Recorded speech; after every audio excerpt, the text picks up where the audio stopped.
केदारनाथ धाम। हिमालय की ऊंचाइयों में बसा यह धाम भारतीय संस्कृति और आस्था का एक प्रमुख केंद्र है। यह पवित्र स्थल चार धाम यात्रा का एक महत्वपूर्ण हिस्सा है। इस धाम को पंच केदारों में प्रथम केदार तथा भगवान शिव के 12 ज्योतिर्लिंगों में से एक माना जाता है। यह यात्रा मेरे लिए काफ़ी चैलेंजिंग भरी रहने वाली थी क्योंकि स्वास्थ्य थोड़ा खराब है, लेकिन जो मन था वो बाबा केदार जी से मिलने के लिए ही हो रहा था।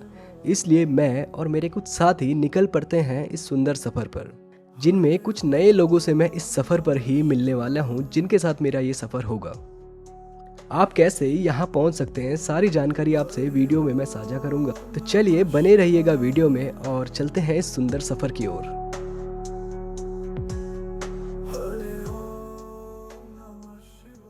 हेलो जी, नमस्कार, हर हर महादेव। तो आज अपनी जर्नी स्टार्ट हो रही है ऋषिकेश से केदार घाटी की तरफ और हम लोग जा रहे हैं बाबा केदार जी के दर्शन करने।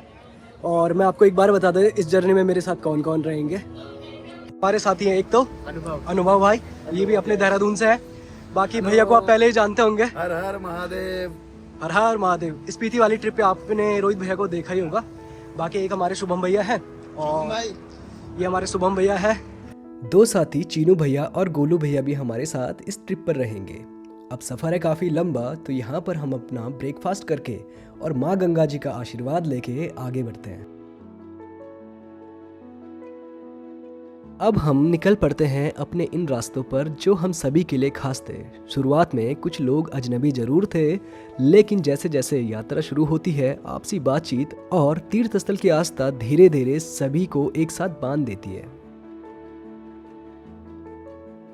कुछ रास्ते ऐसे भी होते हैं जो भले ही हमें पहले से मालूम हो, लेकिन हर बार जब हम उन पर चलते हैं तो कुछ नया महसूस होता है। आगे बढ़ते हुए हमारे शुभम भैया, जिनको हम नीशू भैया भी बुलाते हैं, वो कहते हैं कि मुझे धारी देवी जी के दर्शन करने हैं क्योंकि उनका पहली बार इस तरफ जाना हो रहा है। तो सारे लोग मिलकर प्लान करते हैं कि पहले माता धारी देवी जी के दर्शन करते हैं और हम लोग निकल पड़ते हैं माता जी के दर्शन करने। सो गाइज, अभी हम लोग पहुंच गए हैं धारी देवी मंदिर के पास में और यहाँ से आपको व्यू दिखाता हूँ। माता धारी देवी का यह भव्य मंदिर अलकनंदा नदी तट पर स्थित है। यहाँ का इतिहास अपने आप में बहुत प्राचीन है। ऐसा माना जाता है कि जो माता धारी देवी हैं वो चारों धामों की रक्षक हैं। यहाँ पर इनको काली रूप में पूजा जाता है। भक्तगण और लोकल लोग ये भी बताते हैं कि माता की मूर्ति की एक खास बात है कि यह दिन में 3 बार अपना रूप बदलती है। सुबह को अगर आप इनकी मूर्ति को ध्यान से देखेंगे तो आपको बालिका रूप दिखाई देगा। यदि दोपहर को देखेंगे तो आपको युवा अवस्था में ये दिखाई देंगी और शाम को अगर आप इनकी मूर्ति को ध्यान से देखेंगे तो आपको ये वृद्ध रूप में दिखाई देते हैं। तो जब भी आप यहाँ से जाओ तो माता धारी देवी का आशीर्वाद लेके ही आगे बढ़े। माता धारी देवी का आशीर्वाद लेके हम लोग अपनी जर्नी आगे स्टार्ट करते हैं। जैसे जैसे हम आगे बढ़ रहे थे रास्ते के किनारे ये नज़ारे और खूबसूरत हो रहे थे। पहाड़ों की ऊंचाइयाँ अब और करीब लगने लगी थी।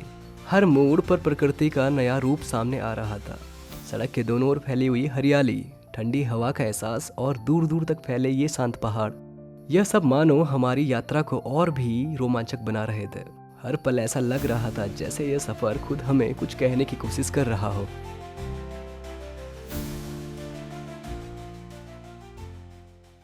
आगे चलकर हमें भूख भी लग रही थी, तो सब ने कहा पहले लंच करते हैं फिर अपना सफ़र कंटिन्यू करते हैं।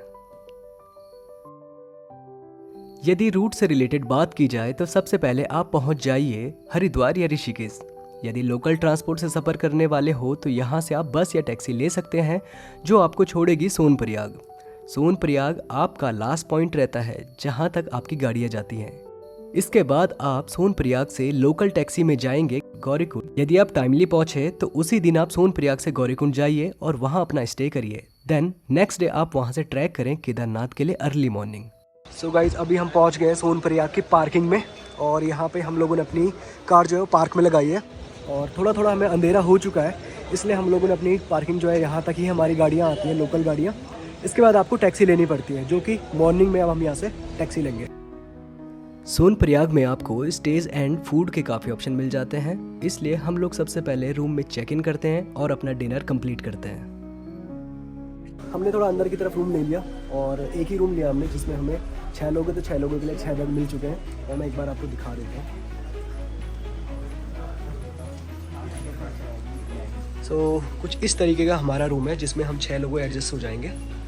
खाना खाने के बाद जब हम रूम में पहुंचते हैं तो हमारे अभिनव भाई कहते हैं कि चलिए एक गेम खेला जाए थोड़ी देर के लिए, जिसमें एक बंदा मूवी का एक्ट करेगा और हमें गेस करना कि वो कौन सी मूवी होगी। संजू भाई ठीक है। Yes. हाँ Circuit. और मुन्ना भाई एमबीबीएस। Yes.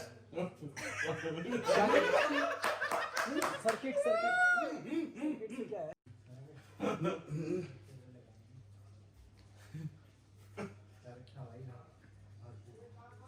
गोलमाल। गोलमाल। ये तो सटका होता तो गोलमाल ओके होगा। सर्किट सर्किट है उस मूवी में। ठीक है डन है। ओके कौन सा? सुभाष चंद्र बोस। वकील।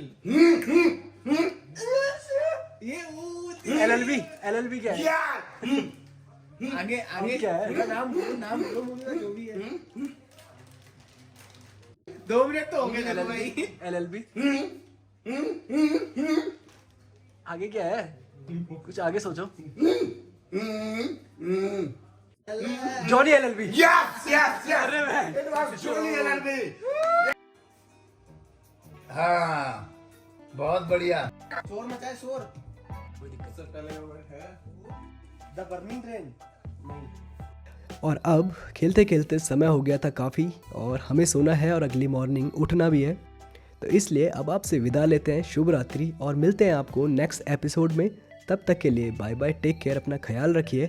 हर हर महादेव।